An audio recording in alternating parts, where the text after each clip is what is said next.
안녕하세요. 안티기자의 밀트리 입사 코리아. 2022년 버드 스트라이크로 인해 동체 착륙한 F-35가 정비용으로 운용할 것으로 결정되면서 F-35 운반 문제가 불거지고 있습니다. 우리나라가 F-35 동체 분해 권한이 없기 때문에 기체를 통째로 옮겨야 하는데 마땅한 방법이 없어 문제가 되고 있습니다. F-35에 대한 제한적인 정비 권한은 F-35 운용에 있어 큰 걸림돌이 될 것이며, 안 그래도 높은 유지비가 발생하는 F-35에 대한 유지비 상승으로 이어지며 가동률 저하도 예상됩니다. 이에 KF-11에 대한 도입 정당성과 블록3 개발의 필요성이 더욱 느껴집니다. 오늘은 동체 착륙한 F-35 이송 과정에서 발생한 이슈와 영향도, 그리고 KF-11 개발에 대해 분석해보는 시간을 가져볼까 합니다. 고장난 F-35 어떻게 운송하나? 공중에서 새와 부딪힌 뒤 비상 착륙하고 퇴역이 결정된 F-35A 스텔스 전투기 기체 운송 방안이 정해졌습니다. 지난 16일 군에 따르면 현재 공군 서산기지에서 보관 중인 해당 기체를 이르면 상반기 중 분해 후 육로로 통해 F-35 운용기지인 군 청주기지로 이송될 예정입니다. 이 F-35는 2022년 1월 4일 청주기지를 이륙해 비행하던 중 독수리와 충돌하는 버드 스트라이크로 인해 정상 착륙이 불가능해진 상황에서 가까운 서산기지에 동체로 비상 착륙했습니다.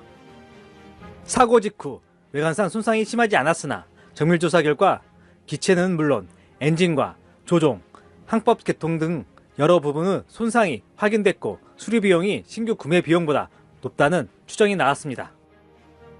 대당 1천억 원이 넘는 전투기의 처리를 두고 고심하던 공군은 수리와 임무 재투입은 어렵다고 보고 2023년 말 결국 퇴역을 결정했습니다.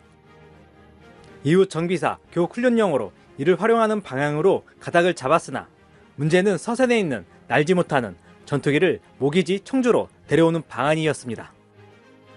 F-35A를 육상으로 옮기려면 동체, 좌우 날개, 좌우 수평 꼬리 날개, 수직 꼬리 날개, 엔진 등으로 분해해야 하는데 보안 등급이 높은 F-35 분해를 결정하기가 쉽지 않았던 것으로 전해졌습니다. 분해하지 않는 상태로는 한계 차로에 들어가지 않는 F-35A를 청주에서 서산까지 약 100km를 통제해 가면서 싣고 가는 게 사실상 불가능했습니다. 주한미군이 운영하는 CH-53K 킹 스텔레온 대형 수송 헬기에 해당 기체를 매달아 옮기는 방안도 진지하게 검토됐습니다. CH-53K는 지상 이착륙형인 F-35A보다 조금 더 무거운 항공모함용 탑재용 F-35C를 와이어로 연결해 매달고 가는 모습이 과거에 공개된 적이 있습니다. 공군은 공중 수송 방안을 미국 측과 심도 있게 검토했으나 제한 요소가 많았다며 육로 수송으로 변경했고, 이후 절차는 미 측과 협조 중이라고 전했습니다. 5세대 첨단 스텔스 전투기 F-35는 미국 우방국들이 다수 운용하고 있으나 동체로 착륙한 사례는 이때가 처음이었습니다. 이에 따라 F-35를 분해해서 지상으로 옮기는 과정 역시 전례를 찾기 힘든 만큼 분해 및 이송 절차 검토 및 수립에 일정 시일이 소요될 전망입니다. 사고 당시 F-35에 충돌한 독수리는 무게 수 킬로그램 수준이지만 비행하는 전투기와 충돌하면 수십 톤에 달하는 충격을 기체에 전달할 수 있는 것으로 전해졌습니다. 독수리가 F-35 기체 격벽을 뚫고 좌측 공기 흡입구로 빨려 들어가면서 바퀴 등을 포함한 랜딩 기어가 파손됐고 한동안 통신마저 두절됐습니다. 랜딩 기어가 작동하지 않는 상황에서 조종사는 서해 해안선을 따라 가까운 서산기지로 접근해 활주로에 동체로 착륙했습니다.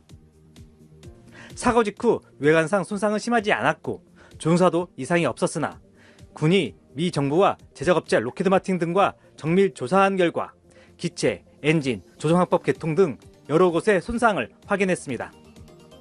수리 복구 비용은 약 1,400억 원으로 집계돼 통상적인 신규 구매 비용인 약 1,100억 원보다 더 많은 것으로 추정되어 퇴역이 결정되었습니다.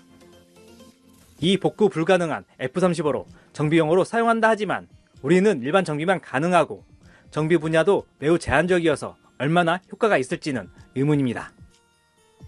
현재 우리나라는 간단한 정비가 가능한 정비시설만 보유하고 있어 운영에 있어 높은 수준의 오류나 정비가 필요할 경우 일본이나 호주에서 창정비를 진행해야 한다는 문제점도 있습니다.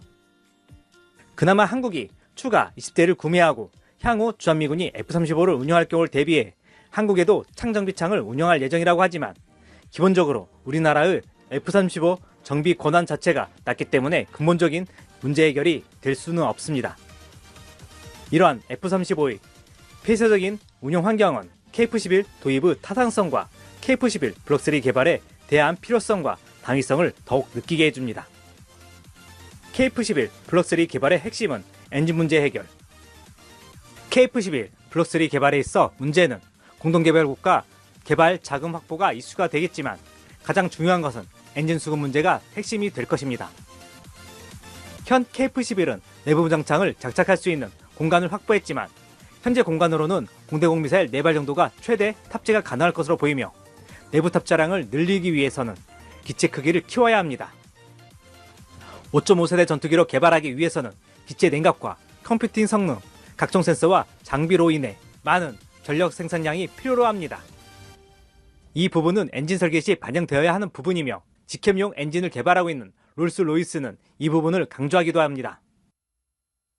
현재 KF-11에 사용되는 F-414 엔진은 6세대의 근접한 전투기를 만들기 위해서는 전력 생산량이 부족하며 F-414 개량형 엔진인 F-414-22 엔진 또한 전력을 향상시키는 것보단 출력을 높이는 곳에 집중한 엔진이라는 단점이 있습니다.